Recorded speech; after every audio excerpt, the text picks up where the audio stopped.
quién está siendo acosado ahora, ¿no? Y fue cuando decidí darles la vuelta en este libro. Claro, es que hay situaciones, estas situaciones siempre son tan complicadas que las decisiones que se tomen son muy sensibles, tienen muchas consecuencias, porque intentando hacer justicia e incluso intentando proteger a la parte más débil, bueno, pues como es este caso que estás mencionando, se acaba perjudicando también, bueno, pues a otras personas, en este caso jóvenes inocentes. Sí, yo creo que como sociedad estamos fallando. Sinceramente, me parece que está muy bien lo de cuando hay un caso de acoso escolar, ir a ver qué pasa con la víctima y qué pasa con el acosador, pero es que hay muchas figuras más. Está el centro educativo, están las familias, que tendemos a sobreproteger a nuestros hijos de más. Y luego está el temido espectador, que es para mí el gran protagonista, ¿no? El que está allí viendo lo que está ocurriendo, pero que no le salpique. Mientras no le dé de cerca, pues no quiere saber nada. Y luego yo pues me inventé el centinela, que es una figura más, que hacía de nexo entre todas, y yo creo que era, bueno, pues la manera de que el que no tenga un papel en el acoso escolar escoja uno, que puede ser el centinela de cualquier compañero, y si todos fuéramos centinela de alguien, pues igual el acoso escolar no tenía cabida en nuestras aulas. Es importantísimo en casos como estos, bueno, como los que se han dado, como los que se darán lamentablemente, porque seguramente ahora siguen ocurriendo y seguirán ocurriendo, esperemos que cada vez menos.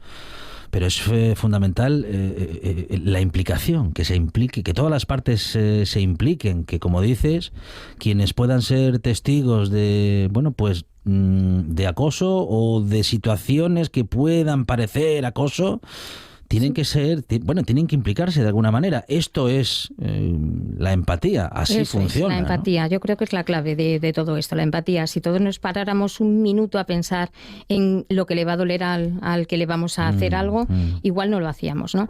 Y además creo que nos equivocamos en intentar abordar el acoso cuando ya ocurre. Creo que la clave es la prevención, siempre. Y para prevenir hay que empezar desde pequeñitos. Claro. Hombre, hay que actuar cuando se claro, declara, lógicamente. Sí, por supuesto. Pero como dices, claro, lo mejor sería o es prevenir. ¿Cómo se previene el acoso escolar? Pues mira, yo creo que la inteligencia emocional tiene una cabida muy grande en nuestros pequeños y es la manera de que ellos sepan lo que sienten, lo que están viendo, cómo actuar en cada situación. Le dan demasiada importancia al currículum, ¿no? Porque hay que cumplir unas horas, hay que hacer unas asignaturas, pero yo creo que se les olvida que hay que crear personas también. Y esto es un trabajo de familias y del centro educativo en tándem, ¿eh? No se puede ir los padres por separado del centro educativo porque entonces eso no funciona. Y los niños pequeños son esponjas y además tienen algo muy bueno que no tenemos los mayores y es que les encanta hacer felices a los demás, sobre todo en grupo, ¿no? Entonces creo que es ahí donde hay que empezar, porque luego cuando son adolescentes, ¿qué ocurre? Pues que el adulto es el enemigo, ¿eh? ¿Cuántos adolescentes conocemos que no quieren contar a los padres, no quieren contar a los profesores? Y de pequeños no tienen ese problema, pues es ahí donde hay que empezar ya. Bueno, nos encontramos con esta novela que, como dices, está basada en hechos reales y claro, cuando te echas a leer la historia, los que somos padres, bueno, pasamos momentos de angustia por todas las partes, ¿no? Por las personas acosadas en la historia, por los supuestos y las supuestas acosadores y acosadoras que aseguran no serlo. Sufre uno como padre porque nos ponemos en ese lugar, ¿no? Tanto de unos como otros y se sufre mucho. Bueno, eso es lo que intento, que suframos. Porque yo me ponía en el lugar de mi amiga y decía, ¿qué sufriría más? Si la llaman diciendo que a su hija le están haciendo daño o ahora que le han llamado diciendo que su hija es la que está haciendo daño, ¿no? Yo creo que como madre te tienes que sentir el doble de frustrado, ¿no? De saber que esa persona fuera de casa está haciendo daño a otras personas, pero ¿en qué he fallado, no? Entonces yo creo que como padre debe ser horrible. Pero claro, el libro está pensado para prevenir todo esto, ¿eh? No hablo de casos gravísimos de los que hay, por desgracia, no, porque yo abogo por la prevención. Y creo que si todos pensamos un poquito más antes de actuar, estos casos tan graves, pues intentaremos que no se lleguen a producir. Claro, y cuando mencionas, sin concretarlo del todo, estos casos, hablamos de niños y niñas que tras mucho tiempo de sufrir acoso, decidieron terminar con su vida por no soportar la situación y por encontrarse en una situación que sentían sin salida, sin solución. Y esto, vamos, no se puede esto llegar es a una esto. barbaridad. Esto sí que hay que pararlo no como puede sea. suceder. Hay que ponerle freno como sea. Cada uno tenemos nuestra aportación, nuestra responsabilidad. Yo, por ejemplo, como escritora, he querido aportar mi granito de arena escribiendo esta historia donde invito a la reflexión sobre todo, y yo creo que todos podemos hacer algo. Uh-huh. Paralelamente a este libro has creado también un cuaderno de trabajo contra el acoso escolar. Cuéntanos cómo es esa creación, cómo funciona pues y qué quieres hacer con ello, con esta herramienta. El cuadernillo de trabajo yo creo que es una herramienta para trabajar sobre todo el libro en el aula. Ya existía, pero HarperCollins creo que muy acertadamente ha decidido meterlo directamente en el libro. Uh-huh. Así todos los docentes que quieran trabajar con el Centinela dentro del aula pueden hacerlo. Los chavales en casa pueden también mirar estos supuestos prácticos, que además son muy sencillos y como te decía antes, que invitan a la reflexión y a poner soluciones, que es lo mejor, que ellos pueden aportar sus propias soluciones. Y luego, pues cualquier lector en casa, padres, madres, hermanos, sobrinos, pueden leerlo y también reflexionar sobre lo que están leyendo. Además, como tienen los mismos protagonistas, pues es sencillo. Bueno, de ese cuaderno de trabajo e incluso la propia historia son verdaderos libros o cuadernos de consulta, ¿no? Para prevenir el acoso, para evitarlo en la medida de lo posible, para verlo venir antes de que vaya a mayores, ¿no? Esa es la labor del Centinela, exactamente. Estar observando todo el rato, ver lo que puede ocurrir si esas conductas van a más y avisar al director cuando ve que se le va de las manos. Entonces, bueno, pues teniendo un Centinela en cada centro, yo no te voy a decir que se va a acabar el acoso escolar porque es muy utópico, lo sé, yo tengo los pies en la tierra, pero que seguramente en muchos casos no se llegarían a producir, sí. ¿Crees que hay un momento, digamos, fundamental en el cambio entre un ciclo y otro, en el que debiéramos de atender especialmente, las posibles situaciones que se pudiesen dar? Pues realmente creo que es exactamente ahí donde se produce el mayor cambio y los mayores problemas, en el cambio del colegio al instituto. El por qué, yo esto ya lo pienso como madre, creo que empiezan demasiado pronto y es una cosa que es muy general, que lo pensamos casi todos, ¿no? No creo que tengan la madurez suficiente para esos cambios tan grandes. Pero bueno, si podemos ir dándoles armas para que ellos sean capaces de dialogar, de expresar cómo se sienten, de decir lo que les molesta y lo que no les molesta y de ponerse en los pies del otro, pues igual conseguimos solucionar algo. La empatía también es algo que se puede educar. Podemos educar a nuestros hijos e hijas, en fin, chicos y chicas, en eso de la empatía. Esto tiene que ser parte de la educación, del sistema educativo, en tanto, instituciones, instituciones educativas públicas y luego también la institución de casa, ¿no? De casa, claro, es muy importante. Claro. Sí, yo creo que la empatía además es lo más importante de todo. ¿Cuántas cosas se evitarían? Ya no solamente en el ámbito escolar, ¿no? Porque yo pienso además que en el ámbito laboral ocurre lo mismo. Estos mismos niños de adultos se convierten en acosadores laborales. Es que al final es así. La única diferencia pues es la edad de la víctima, ¿no? Que en el ambiente laboral desde luego es mucho más mayor, pero igual tiene las mismas armas que un joven. Entonces creo que la empatía sería la clave en todo. Y en el Centinela invito a que se ponga en práctica siempre. Bueno, hablamos de bullying en este caso, en esta historia, en un instituto, pero también está a la orden del día el ciberbullying. El ciberbullying es el mayor problema para mí ahora mismo de la sociedad que tenemos. Yo cuando he ido a los colegios e institutos les cuento muchas veces que investigando para una novela de adultos di con una red de estafadores profesionales y les dije, después de investigar mucho, encontré una cantidad de denuncias de adultos sobre este tema que yo les decía, vamos a ver, si los adultos con toda la información que tienen y todas las armas que tienen caen, ¿cómo no vais a caer vosotros? Entonces, por favor, mirad a ver con quién habláis. No sabéis con quién están hablando. Internet es anónimo. Con lo cual hay una valentía que no tendrían en el cara a cara. No quedéis con nadie sin que nadie sepa dónde vais. Les insisto muchísimo en esto, ¿no? Porque me parece fundamental. Y el problema de Internet es ese, que permite un anonimato que no te permiten otras cosas y que luego además queda para siempre. En Internet queda para siempre. Bueno, esa es la próxima historia. Sí. Que está preparando Reyes. Sí. ¿Podría ser? Estoy preparando una novela sobre ciberbullying nada más, y destinada también al público adolescente. Es decir, para nosotros. Sí, muy bien, muy bien. ¿Le podemos decir algo a las familias que puedan estar de un lado o del otro? Aunque en realidad, yo diría que están todos del mismo lado, solo que, pues hay algunas circunstancias que nos enfrentan, ¿no? A ver, en un momento, en una coyuntura. Que a nadie le parezca que yo defiendo al acosador, ¿eh? El acosador merece su castigo, por supuesto. Pero sí que he visto durante estos años que no hay ningún niño que acose por placer. Todos vienen de una situación grave en casa o fuera de casa, y creo que no sirve de nada proteger a la víctima si no se llega a la raíz del problema que tiene el acosador, porque ese acosador va a seguir entonces acosando.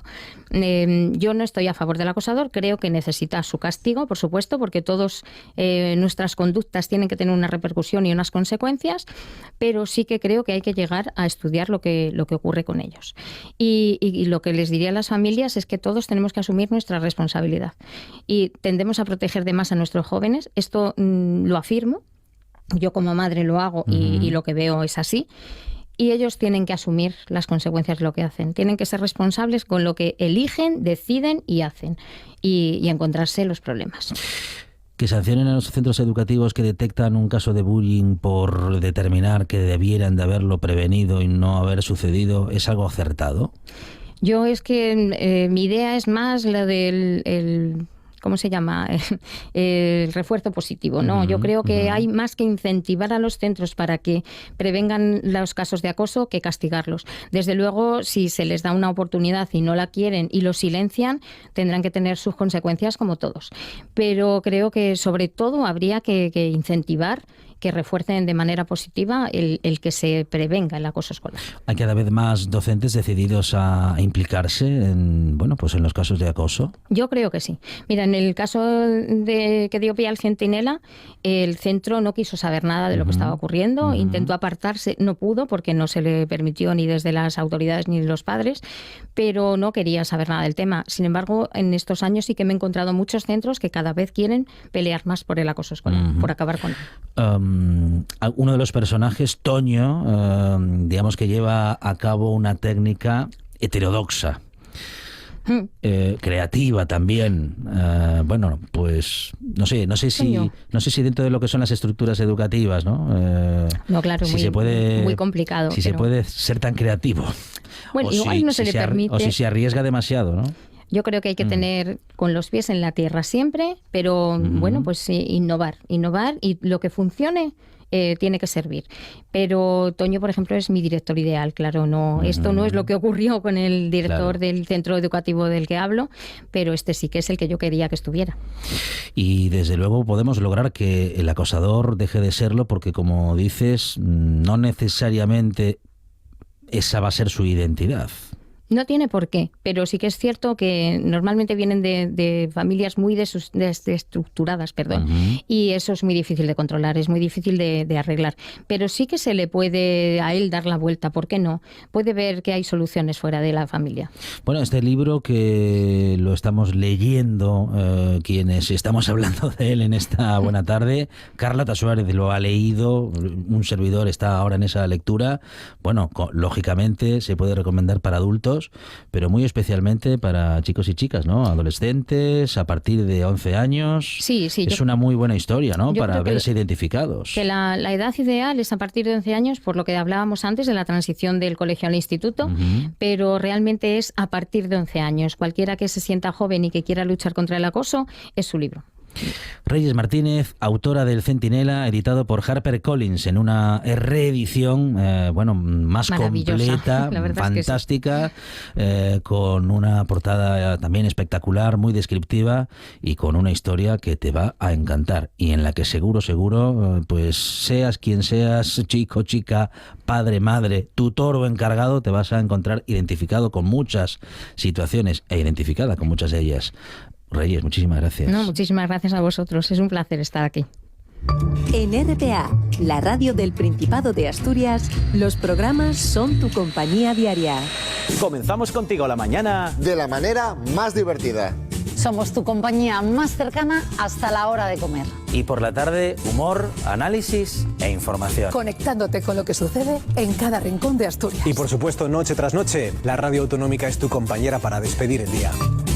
RPA, tu radio, la de todos, la radio más cercana. ¿Te gusta la historia, el arte, la arqueología y los viajes? ¿Te gusta recorrer el mundo estés donde estés? Cada fin de semana en RPA, un buen día para viajar, con Pablo Vázquez. Sábados y domingos, de 10 a 12 de la mañana, en RPA. Todos los fines de semana tienes una cita con la gastronomía asturiana. Les Fartures, con David Castañón. Sábados y domingos al mediodía, en RPA.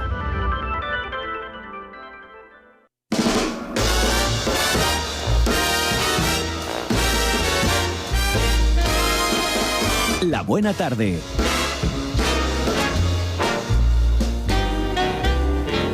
For once in my life, I have someone who needs me, someone I've needed so long. For once unafraid, I can go where life leads me, and somehow I know I'll be strong. For once I can touch what my heart used to dream of. Elegancia en la canción y en la voz de Frankie Sinatra, y también en las recomendaciones que cada semana nos acerca Miguel Gallardo desde la Yocura Librería Café en Mieres. Miguel, ¿qué tal? Buenas tardes. ¿Qué tal, Yocos? ¿Cómo estáis? Muy bien, Miguel. ¿Qué tienes entre manos y qué nos vas a proponer para estos días? Pues tenía varias cosines diferentes, pero ayer, como nos encargaron que fuéramos a Casa de Cultura a acompañar a Bob Pop, que anda por aquí estos días. Nos enamoramos de tal manera de lo que escuchamos, de la persona y del personaje, que quiero recomendar con entusiasmo todos los libros de él, vaya, porque eso, Bob Pop, que es el nombre por el que se conoce, aunque él es de nacimiento Roberto Enríquez, no solo es una petarda y mamarracha, como él mismo se denominaría, sino una persona inteligentísima, llena de sensibilidad, que nos dejó a todos con la boca abierta. Bob Pop es escritor, actor, bloguero, guionista, bueno, estos currículums que impresionan. Pero para mí es ese tipo de personas que yo denomino showman abrementes, porque aprovechan el altavoz que tienen, sea a través del humor o de los medios de comunicación en general, para eso, para abrirnos la cabeza casi literalmente y hacernos pensar que no todo es tan bonito y que se puede cambiar el mundo si lo hacemos de otra manera, ¿no? Esa gente incómoda, necesaria, muy necesaria en estos tiempos en que las ovejas son o somos, incluyo, narcotizadas a través de las redes sociales, ¿no? Entonces, como digo, ayer nos enamoró una charla marcada dentro de la Caja de Resistencia, que es esa iniciativa de la Concejalía de Cultura de aquí de Mieres, que es un orgullo para nosotros decirlo, que a frente de la que está Rocío Antela, que es otra persona que va siempre con la antena de las buenas ideas sintonizadas, y que, resumiendo un poco, esta Caja de Resistencia, esta iniciativa, gracias a ella van a pasar por Mieres, y ya han pasado, gente del mundo del espectáculo, escritores, showmans como taller, que son censurados en otras partes de España, porque ya sabéis cómo está el tema de la censura ahora mismo, y entonces es como un cajón desastre de buenas ideas que no dejan representar en otras partes, ¿no?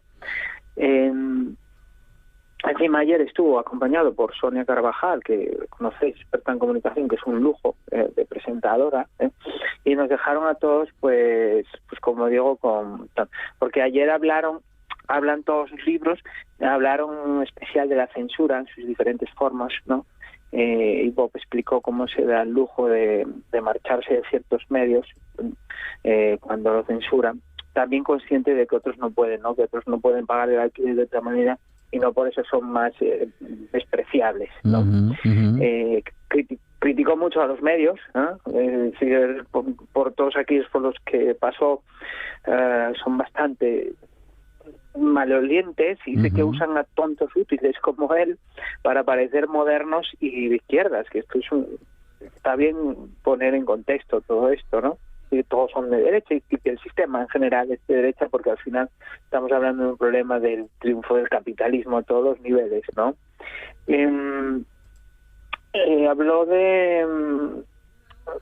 Allí había mucha gente también que lo admira porque ahora mismo se ha convertido en un referente de lucha, porque en 2019 anunciaba que tenía esclerosis, ¿no? Sí. De hecho ya está en silla de ruedas y tiene bastante problemas de movilidad, pero tiene el cerebro, toda la parte que le falla físicamente, yo creo que la concentra de modo más intenso en su cerebro y cada vez es más fino explicando todos estos entresijos que hay en el mundo, ¿no? Pues... por eso yo os puedo recomendar cualquiera, ¿no?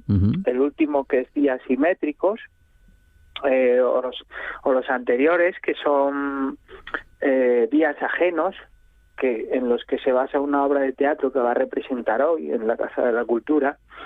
Y ya os digo, es un libro abre mentes, ¿no? Porque es un libro por el que mezcla Anaïs Nin con Kafka, Pavese, Pizarnik, con Hitler, Ana Obregón, Blade Runner, Martirio, ¿no? Y a través de eso, porque lo que hace en esos libros lo que hace es una lectura de los diarios de grandes personalidades, y va uniendo sus puntos en una especie de collage literario y pone en relación su vida, su propio diario personal con los días en que esa gente escribía. Entonces, bueno, a que le guste los diarios, eso es una maravilla, porque además hace referencia, como digo, a otros muchos, y además es un puñetazo encima de la realidad sobre ciertos temas, porque otra cosa tendrá, pero Bob Pop pelos en la lengua no tiene ni uno solo. Brillante Bob Pop, seguro que en ese encuentro no dejó a nadie indiferente y no dejará tampoco a nadie que se acerque a sus libros, en los que uno se puede divertir, reivindicar, aprender un montón y también sentirse identificado e identificada con una persona que, como dices, no tiene pelos en la lengua, que es muy creativo, que es una de esas personas necesarias, ¿no? Sobre todo en estos tiempos en los que el individualismo reina, pero no porque el individuo resalte, sino más bien todo lo contrario, el individuo se diluye en este mar de, ¿qué diría yo?, de, bueno, pues eso, de narcisismo que se está apoderando, no sé si de todos nosotros, pero sí parece que de buena parte del espectro. En todo caso, cabezas, mentes como las de Bob Pop nos ayudan a escapar de esta situación, de este presente en el que estamos y en el que, hombre, si hacemos un poquito de fuerza y nos rebelamos un poco, a lo mejor no quedamos inmersos absolutamente en él. Buena recomendación hoy la de Miguel Gallardo, como siempre, y especialmente hoy recordando y reivindicando la figura de Bob Pop y sus creaciones literarias. Miguel, muchísimas gracias, un abrazo. Un abrazo enorme. Todos los fines de semana tienes una cita con la gastronomía asturiana. Les Fartures, con David Castañón. Sábados y domingos al mediodía en RPA.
Bueno, hablando de música y hablando de cine, por segunda semana combinamos ambas pasiones con Adrián Esví. Adrián, ¿qué tal? Buenas tardes. Seguimos con Tarantino, además seguimos no con el mismo tema que acabamos, pero sí con el mismo compositor, es Luis Enrique Bacalov, en este caso Summertime Killer, que es un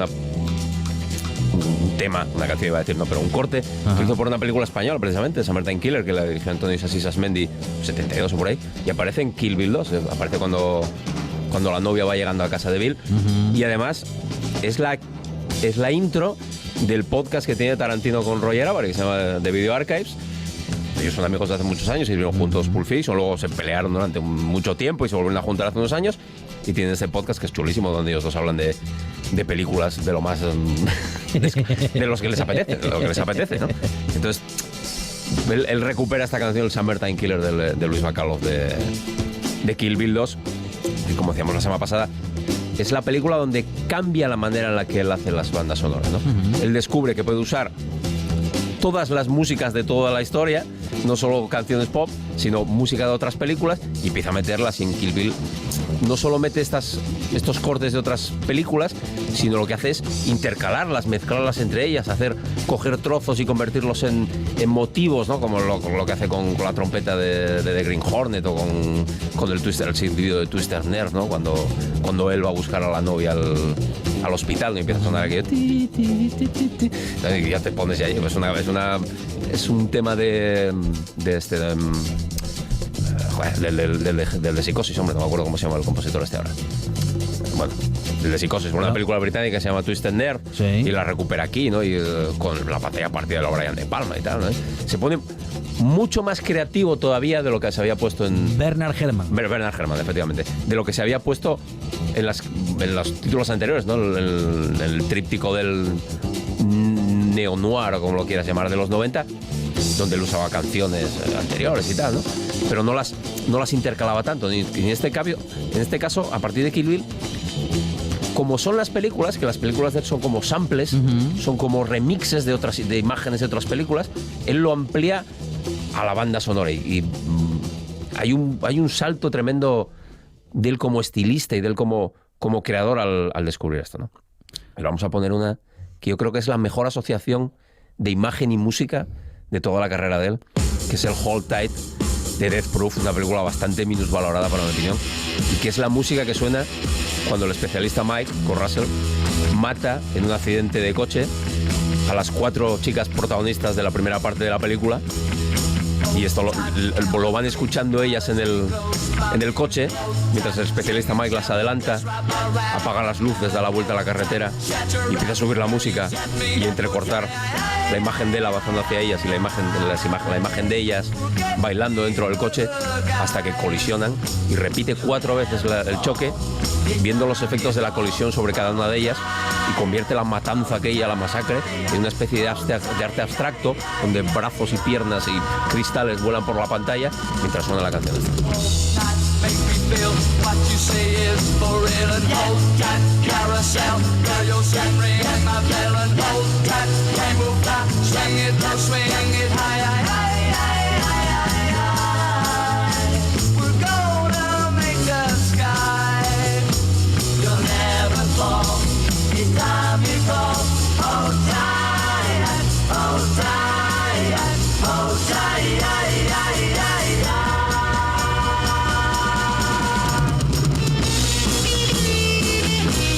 Es el bueno de Quentin.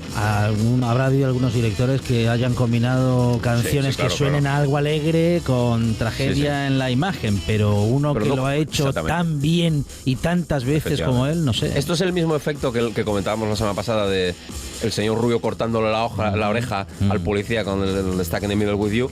Pues esto es lo mismo, es coger una canción beat exaltada, donde ellas van bailando, y de repente convertirla en la banda sonora de esta carnicería, una tragedia que sucede a cámara lenta además, y que la repite, que estás viendo aquí y dices, hostia, pero esto ¿cómo proceso esto, no? Y claro, escuchas esta canción, ya queda absolutamente ligada a esa imagen traumática, y escuchas esta canción y dices, ostras, estoy imaginando la pierna de la hija de Sidney Poitier saliendo volando por la carretera mientras suena aquí no voy a decir el nombre de la banda porque son como 7. ¿Cómo era? Dave D, Dossie, Vicky, Mick and Teach. Que hay todo un diálogo en la película donde ella explica todo de la banda y las otras cómo fueron y no sé qué, y empieza a hablar sobre ellos, tal, ¿no? Pues esta manera de jugar con la cultura pop que tiene siempre Tarantino en sus películas.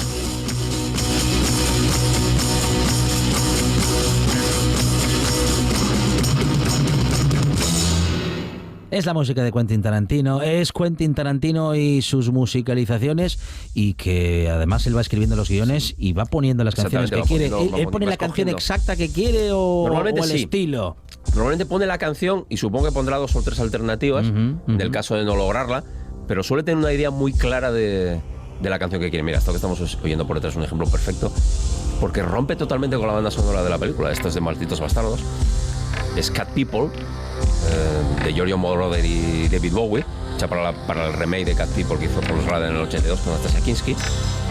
Y Malditos Bastardos tiene una banda sonora más sinfónica, por así decirlo. Hay muchísimos cortes de Ennio Morricone, hay música de Dimitri Tiomkin, y hay pocas canciones pop. Sobre todo hay pocas canciones pop como esta que son de los 80. Entonces hay una tensión en la imagen, ¿no?, entre esta película que es de época, es de la Segunda Guerra Mundial, y mete esta canción. Este es Bowie, ¿no? Este es David Bowie, cantando, echando fuego apagando el fuego con gasolina. Aparece justo en el momento, en la escena del cine, vale, cuando está preparando Shoshana, se está vistiendo y se está maquillando, y se pone el maquillaje rojo en los pómulos y el vestido rojo aquel, todo rojo el fondo. Y empieza a sonar esta canción mientras ella está preparándose para acabar con la cúpula del partido nazi en el cine. Y tú ya empiezas a pensar en ese momento, hostia, ¿va a hacerlo? ¿Va a hacerlo? Y dices, pues sí, pues lo va a hacer, efectivamente. Se carga Hitler. Don't you know my name? You've been so long. And I've been putting out fire with gasoline.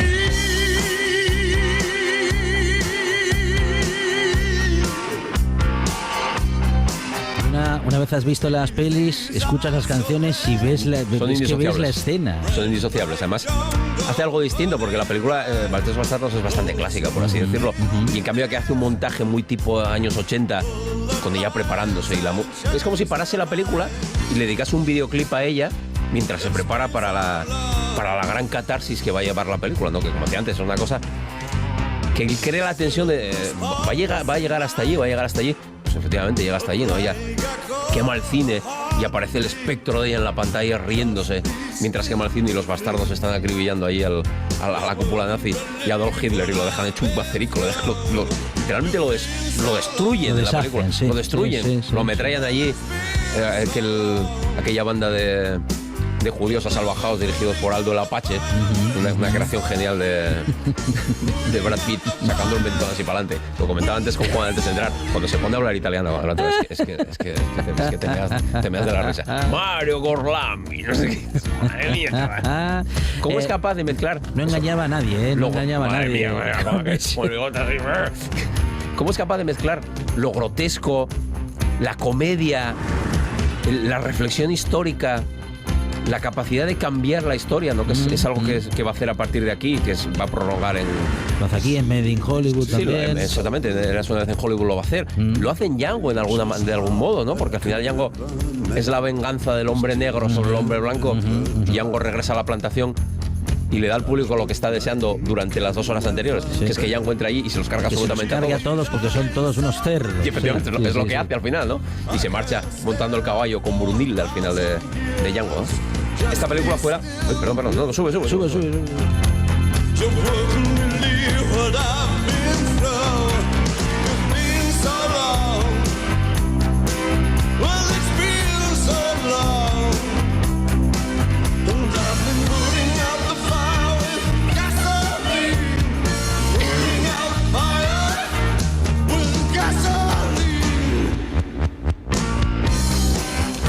Decía de la que esta fue la película más taquillera de él en su momento y Django la superó. son dos películas que fueron relativamente caras. Malditos Bastardos es mucho más barato de lo que parece, lo que costó 40 millones o 30 millones, una cosa así, que es increíble cuando la ves, y recaudó 100 no sé cuántos, y Django recaudó creo que cerca de 300 millones de dólares, una locura. Y hay que pensar que cuando él hace Malditos Bastardos viene del fracaso que fue Death Proof y todo aquello que había intentado con el Greenhouse y tal, ¿no? Y parecía un momento de duda que Tarantino qué va a hacer y tal, y aparece con Malditos Bastardos, su éxito descomunal, y aparece con Django, que es un éxito descomunal. Me estamos escuchando por detrás a Jim Croce, I Got My Name, que aparece cuando Django y el Dr. Schultz abandonan el pueblo cabalgando, y aparecen esos paisajes nevados y tal, y dices, hostias, tenía Tarantino también esto dentro, ¿no? Esta capacidad de componer esos paisajes en pantalla súper ancha, ¿no? A lo John Ford, totalmente, imágenes muy, muy hermosas del espacio americano y del western, ¿no? Y él va a hacer 2 westerns seguidos, va a hacer Django, que es un western, que es Black Exploitation, que es Spaghetti Western, y luego hace una película yo creo que originalísima, que es Los Odiosos 8, que es un falso western otra vez. Es un thriller. Es una obra de teatro. Es una obra de teatro. Es una película de misterio de habitación cerrada, por así decirlo. Y es una película de terror casi. Él se inspira bastante en la cosa. Y es la única película que tiene una banda sonora original. Parcialmente original. Él consigue por fin que Ennio Morricone le escriba la banda sonora. Luego se van a pelear porque Tarantino mete cortes de otras películas, mete cortes de la banda sonora de La Cosa, mete cortes de eso no se le hace del Exorcista 2. Hombre, pero y entonces bueno, Morricone se mosquea un poco, solo que claro, cuando ganó el Oscar y cuando ganó el Globo y cuando no sé qué, y cuando la película se convierte, la banda sonora se convierte en un superventas de la leche, pues ya se le fue pasando. Pero mira, aquí tenemos un poquitín. Esto no es música de western, esto es música de un thriller, esto es música de una película de terror.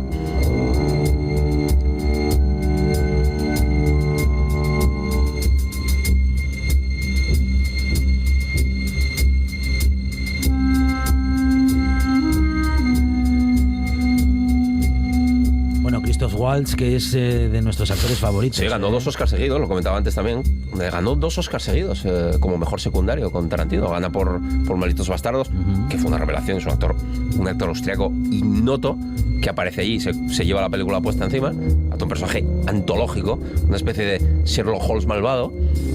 Y luego hace el reverso, ¿no? Que es un personaje bueno hasta el tuétano, ¿no? Sí. Tan bueno que se sacrifica al final porque ya no puede aguantar más chorradas y mata al personaje de Tarantino con un disparo en el pecho y vuelve a ganar el Oscar por Django, ¿no? Y es curioso que en Malditos Bastardos, en Los Odiosos 8 no recupera a Tim Roth en un personaje que era muy parecido a los que venía haciendo Christoph Waltz, ¿no?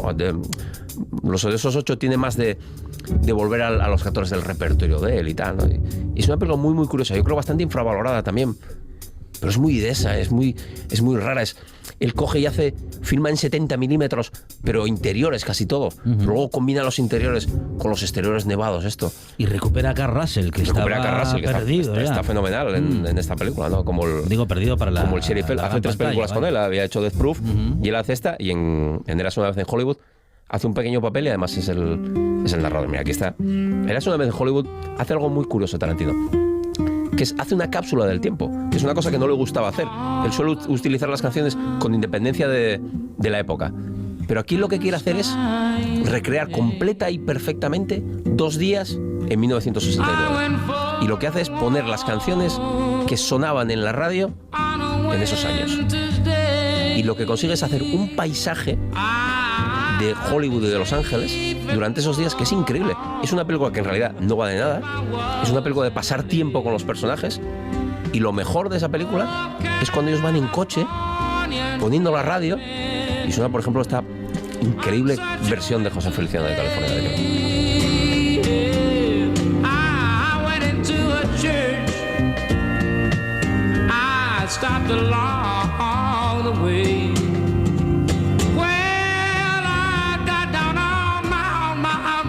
Hay gente que sabe de cine, hay gente que sabe de música, y luego hay gente como Adrián Esvilla que sabe de todo, y por eso nos gusta tanto tenerle en esta Buena Tarde. Y claro, y también Tarantino, que sabe de cine, sabe de música, y por eso hace estas maravillas, Adrián. Lo pone facilísimo, Lo pone facilísimo. Adrián, muchas gracias. A vosotros. Noticias de las 5 de la tarde en RPA, tras lo cual esta Buena Tarde sigue.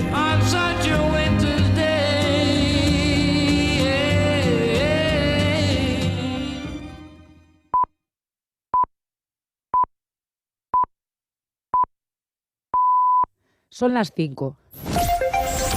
Radio del Principado de Asturias, RPA, servicios informativos. Buenas tardes. Acuerdo de